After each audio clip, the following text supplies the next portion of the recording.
magmo-morning walk ako ngayon.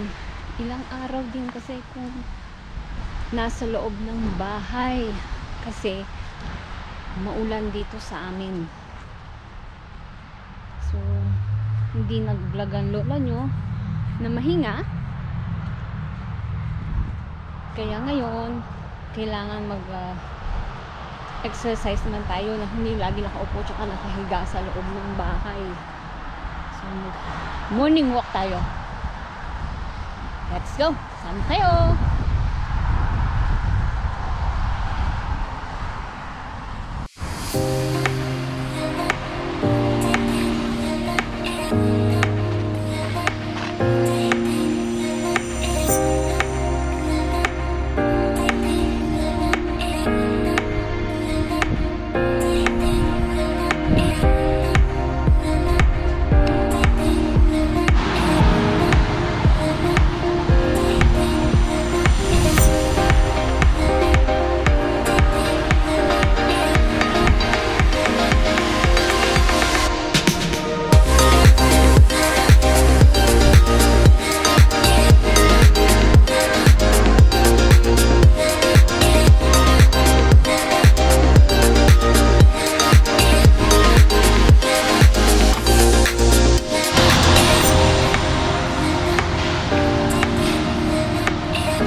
Ako'y nag-hoodie. Malamig. Baka hindi tumagal ang inyo amiga kaya naglagay ako ng hood. May hangin kasi. Malakas. So, yan. Dito kasi sa amin, meron kaming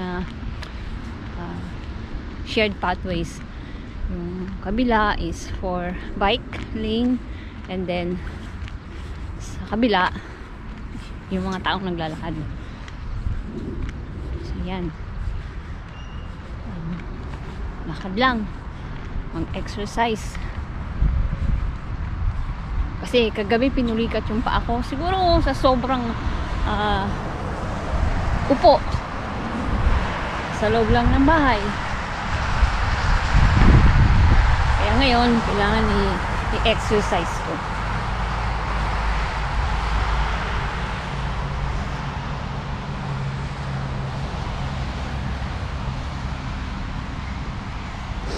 Ayan, wala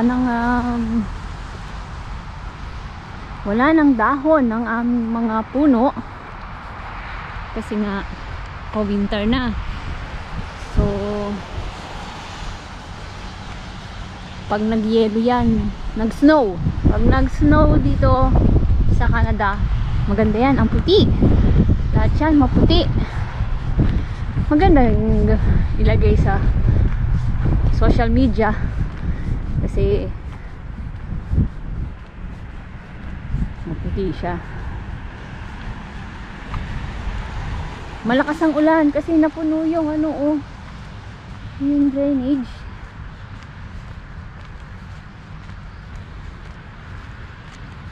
Ilang araw sunod-sunod din ang ulan.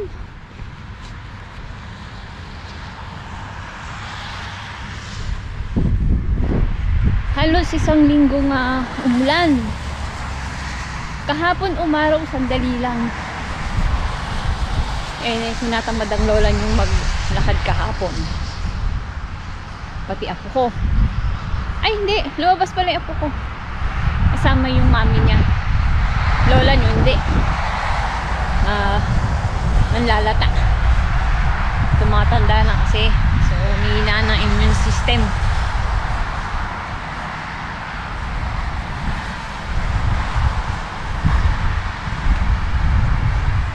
Sana all may ganyang kagandang bahay.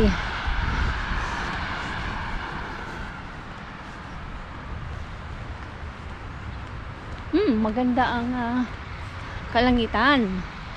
Mukhang araw, pero doon sa side na yun ay mukhang uulan.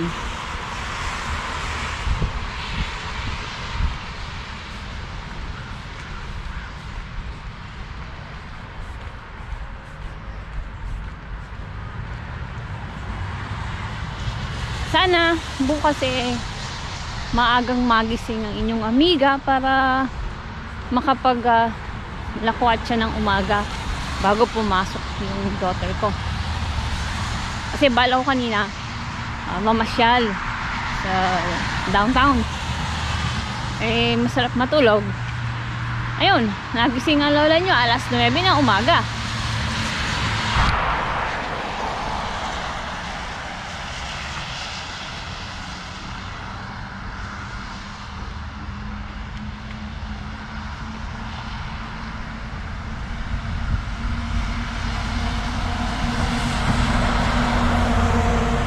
Yung mga puno mukhang patay pero buhay yan.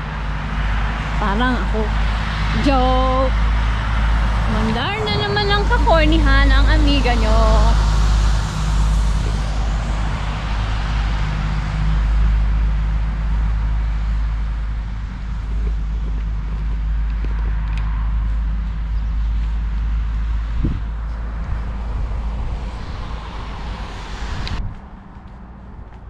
Mayroong water fountain pero close for the season kasi nga dahil sa pandemic. Yan pagka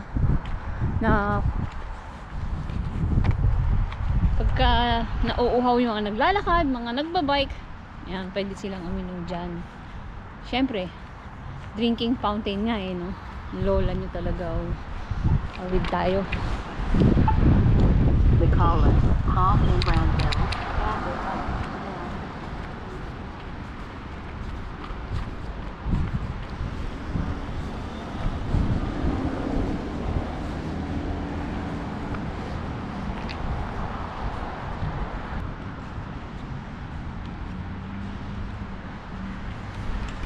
Sarap balikan nung mga memories nung high school.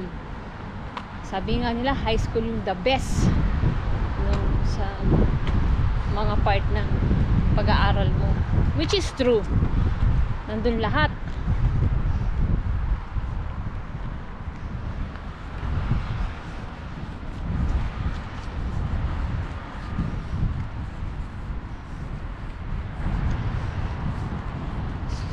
Yan ang secondary school na malapit sa amin.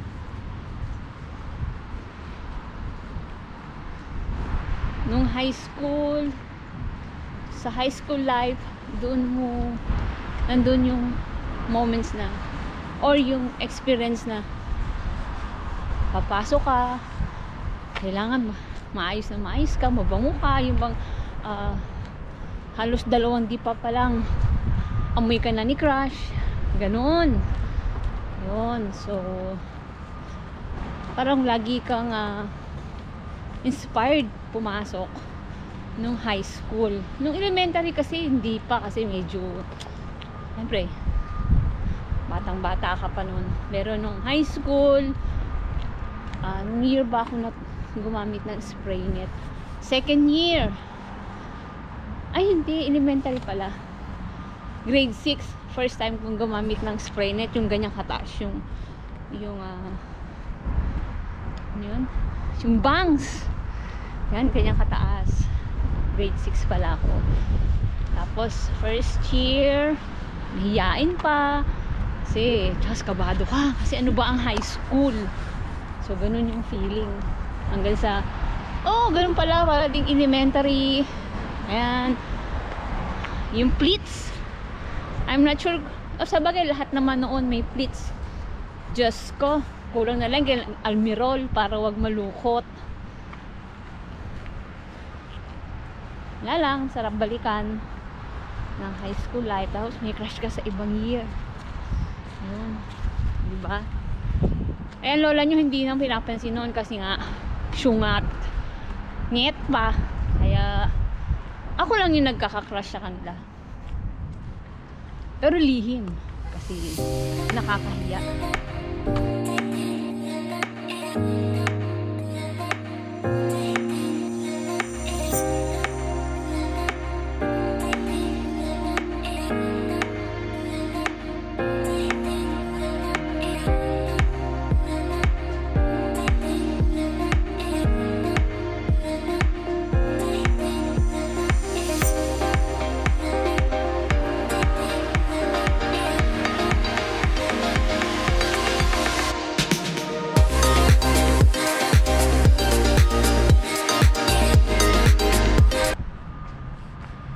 naman nag-reminisce ang inyong lola nung kanyang kabataan. So magsuswing na tayo para talagang bonggang-bonggang reminiscing.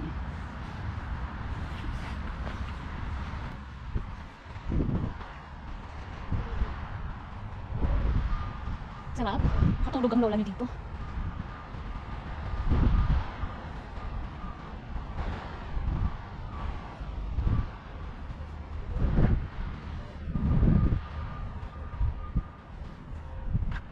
Okay, tama na.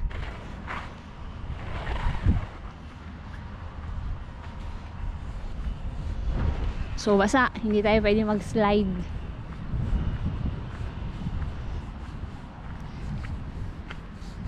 Ang nilalagay nila halos lahat ng playground, either buhangin or yung kahoy, yung chop-chop na kahoy, kasi safe para sa bata sakaling madapa. Medyo malambot. Yung iba rubber, yung iba buhangin, depende. Tapos ayan naman ang malapit na community center sa amin. Meron mga indoor activity para sa mga bata, sa medyo bata, at sa mga isip-isip bata. Yan, tapos pwede dyan mag-picnic.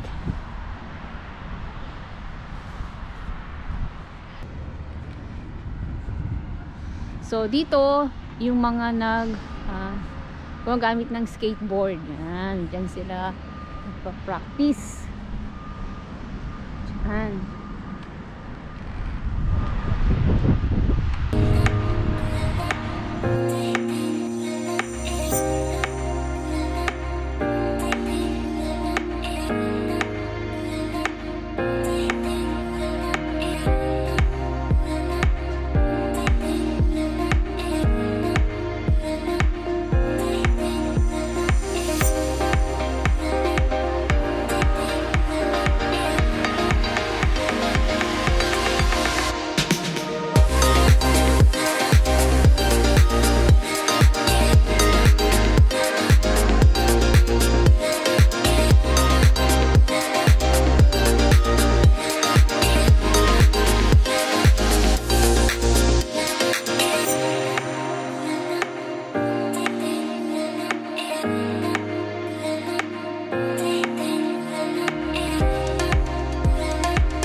Okay na yun, lakad na yun.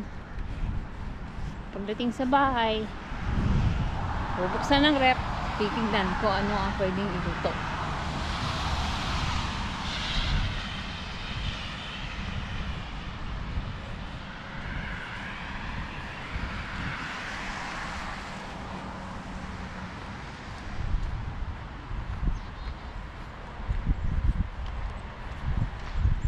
So, mag-shortcut tayo.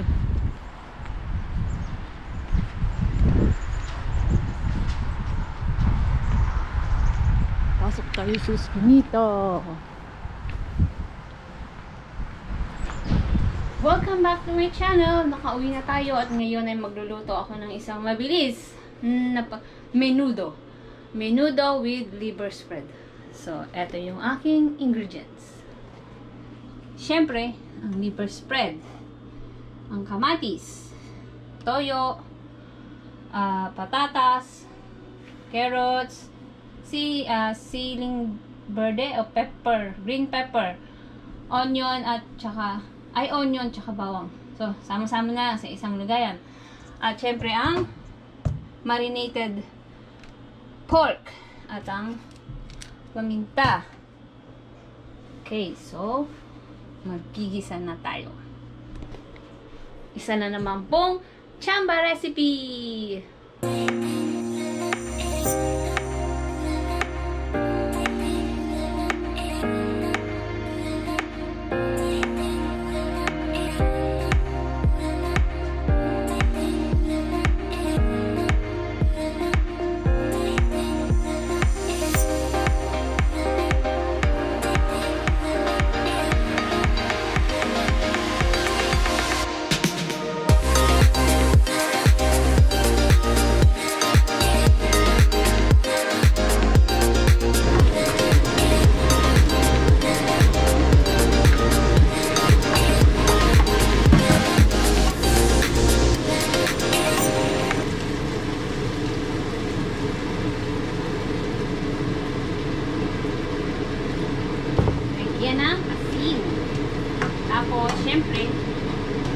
Lutuin natin ang kamatis.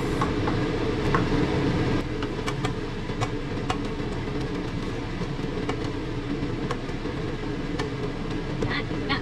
Lalagyan natin ang yung baboy. Yan.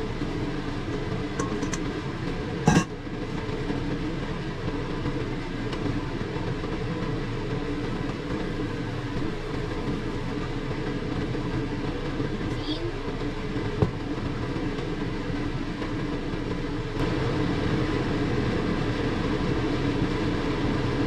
Siyempre, ang sikreto, sayawan. Ding, ding, ding.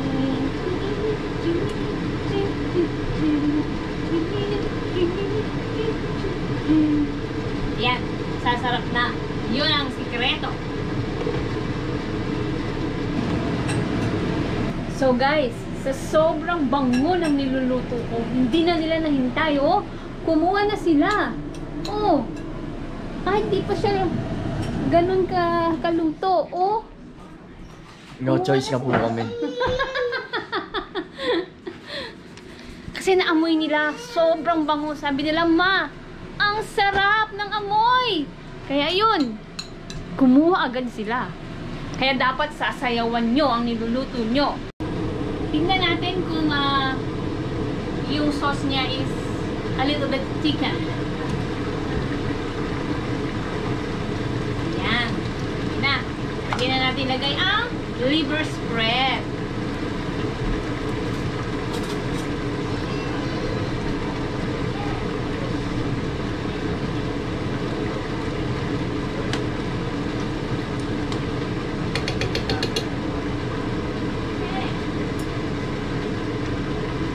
At saka ang ibang recano. Sama-sama na sila. Sama-sama na sila. Ganyan.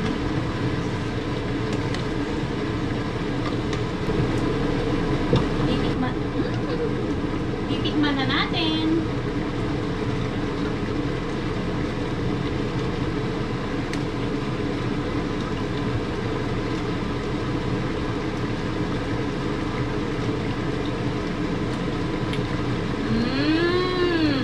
Masarap. Totoo yun.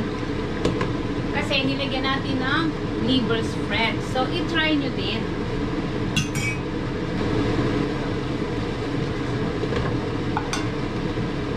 Pagka malambot na yung carrots at saka yung patatas, luto na yan. So, meron na akong nagawang simpleng menudo with liver spread on my own version with dancing style.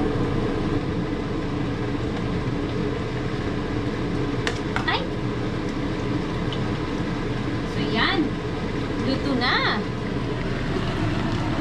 Luto na ang aking simple menudo with liver spread.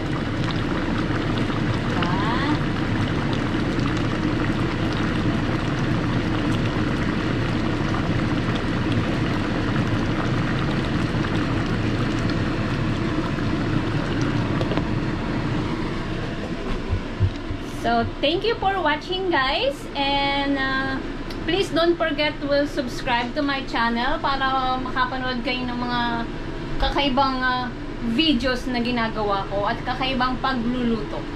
Iyon! So, thank you and God bless.